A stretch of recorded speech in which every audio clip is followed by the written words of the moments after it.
Enquête choquante. L'Iran conserve la moitié de ses lanceurs de missiles balistiques et des centaines ou milliers de drones. Les États-Unis nient toutes ces informations. CNN a publié un rapport exclusif basé sur une évaluation du renseignement révélant les informations choquantes pour les États-Unis. Aujourd'hui, vendredi 3 avril 2026, voici l'histoire. CNN a publié ce rapport ce matin. Hier soir, un rapport crucial sur l'évaluation du renseignement concernant les capacités de missiles et de drones de l'Iran.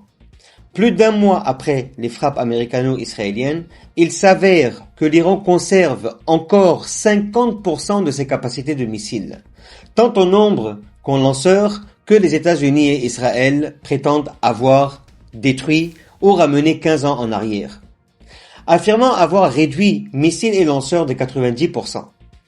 Deuxième point, CNN affirme que selon l'évaluation du renseignement, l'Iran possède encore des milliers de drones dans des villes souterraines. Eh bien, comment l'Iran a-t-il pu conserver 50% de ses capacités de missiles et de drones alors qu'on parle de plus de 12 380 frappes américaines et israéliennes sur les sites iraniens? Vous voyez? Premier point, les villes souterraines. L'Iran possède des villes sous terre, des villes entières avec des rampes de lancement de missiles et des drones. Deuxième point, les plateformes mobiles. Elles peuvent déplacer leurs plateformes au-dessus du sol avec des camions. Si les États-Unis repèrent une rampe de lancement et bombardent le camion, aucun problème. Ils déplacent d'autres camions ou commencent à déplacer les plateformes elles-mêmes. Troisième point, ils ont des usines de production de drones. Ces usines sont toutes enfouies sous les montagnes. Donc, vous pouvez localiser leur emplacement, les détruire, les bombarder et assurez-vous qu'ils ne fabriquent plus de drones. C'est impossible. Il faudrait envoyer des commandos, des unités Delta Force ou des marines descendre sous terre dans les tunnels pour s'assurer qu'ils ont détruit les usines de drones. Et ça, bien sûr, c'est impossible.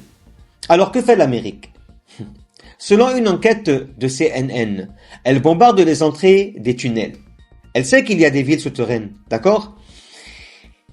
Le tunnel s'ouvre et le missile sort, frappe cette entrée, détruit-la. Que fait l'Iran ? Deux choses.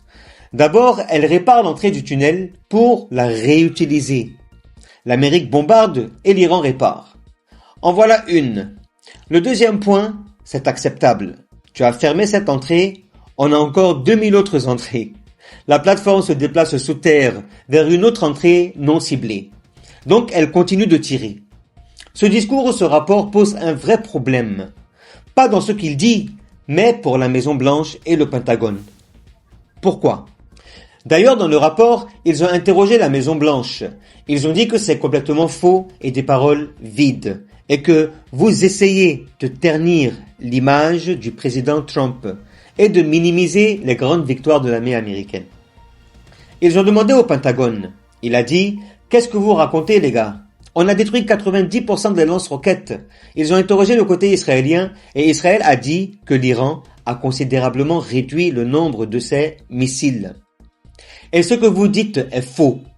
Le problème avec ce qui est dit dans ce rapport, c'est qu'il révèle des mensonges de l'administration américaine et de ses responsables. Car les gens voient de leurs propres yeux chaque jour que l'Iran tire des missiles, que ce soit sur les pays du Golfe, sur Israël ou sur les bases militaires américaines. D'ailleurs, mes vidéos le prouvent. Si tu veux convaincre les gens qu'il n'y a pas de missiles ou plus de missiles, alors les gens ne doivent pas voir de missiles passer. Mais hier, CNN et Fox News ont rapporté qu'il y a des roquettes qui passent et tombent chez vous à Tel Aviv, ce qui est flagrant. Donc cette déclaration dit que Trump est un menteur, que le ministre de la guerre américain est un menteur, que l'Iran est difficile à vaincre par bombardement aérien.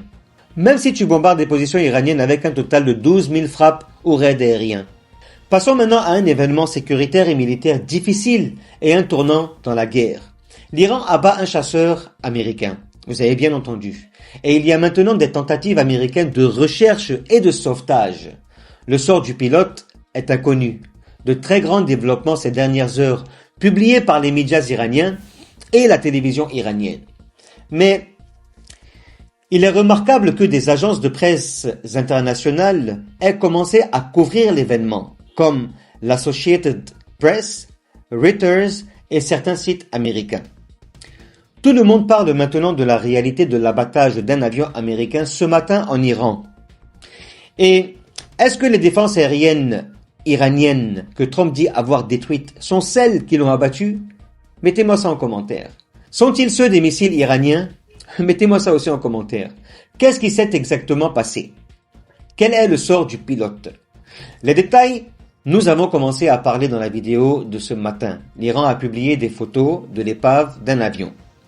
Le porte-parole du siège Khatem al-Anbiya en Iran a déclaré qu'il s'agissait d'un F-35. Mais lorsque le carburant et l'épave de l'avion ont été vérifiés, il s'est avéré qu'il s'agissait d'un F-15E Strike Eagle. C'est un avion complètement différent du F-35 qu'ils avaient annoncé. C'est le F-15 qui a été abattu.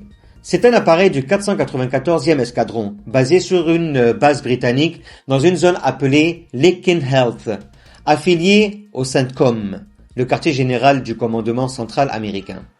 La différence entre les deux appareils. Le F-35 a 2 pilotes. Je dis bien 2 pilotes. Le F-15 s'est écrasé, n'avait qu'un seul pilote.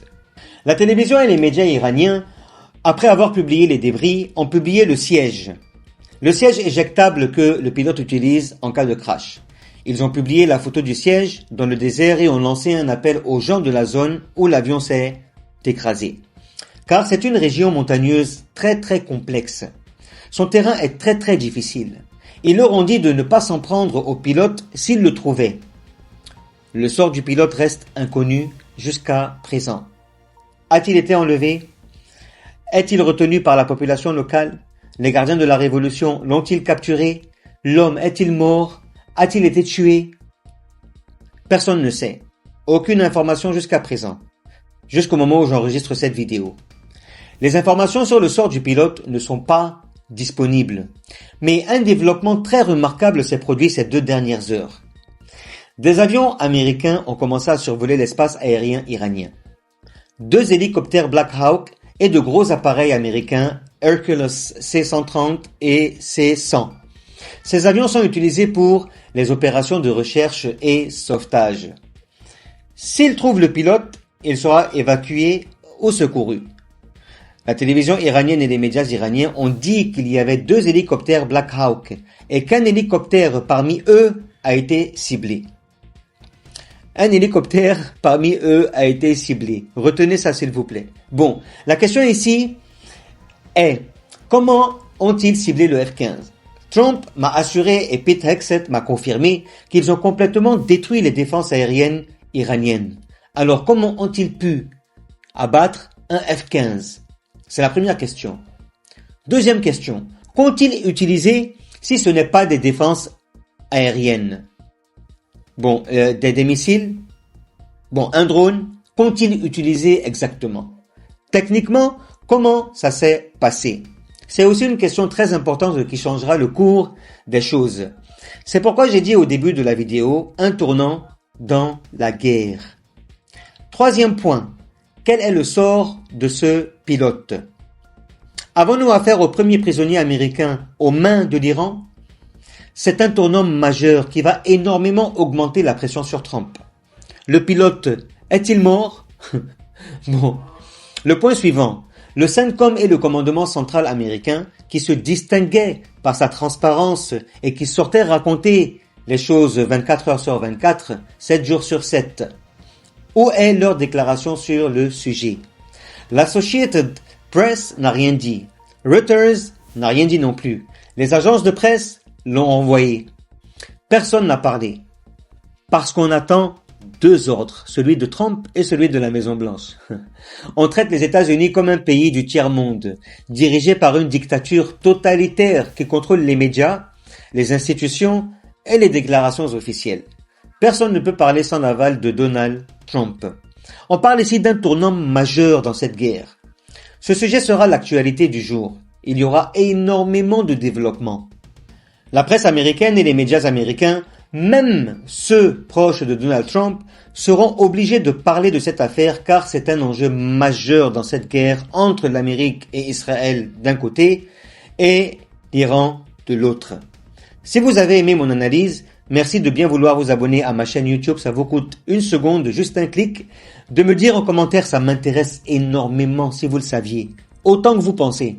Likez, partagez et activez la notification afin de ne rien rater de mes prochaines vidéos. Salam.